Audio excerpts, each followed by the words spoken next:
رز بالحمص والدجاج. بالبداية بدنا ننقع الرز، في عنا كوب ونص من الرز البسمتي الحبة الطويلة، ملعقة صغيرة ملح نغمرها بمي دافية، والدجاج عم ينسلق على النار. والمطيبات هي ورق الغار، قرفة، هيل، قرنفل، كزبرة، ملح. منطفي النار ومنطلع الدجاج من المرقة، وبطنجرة على النار حطيت ملعقة كبيرة من الزبدة الحيوانية، 4 ملاعق من الزيت، بصلة صغيرة مفرومة ناعم. بنقلبها لمدة دقيقتين، وهلا بدنا نحط شوية ملح والرز اللي كنا ناقعينه وغيسلينه كتير منيح.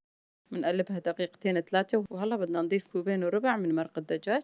منقلبها، وفي عنا 3 أكواب من الحمص المسلوق، منغطيها ومنتركها لحتى تستوي. بدها تقريبا 15 دقيقة وبتصير عنا جاهزة بهذا الشكل. نطفي النار ونتركها ترتاح لمدة 10 دقائق. ما شاء الله الرز مفلفل وطعم كتير بتجنن. نسكبها بطبق التقديم، وآخر شي منوزع فوقها الدجاج اللي كنا سيلقينه من قبل. وإذا حبيتوا تجربوا الوصفة راح تلاقوا كل المكونات تحت الفيديو بصندوق الوصف.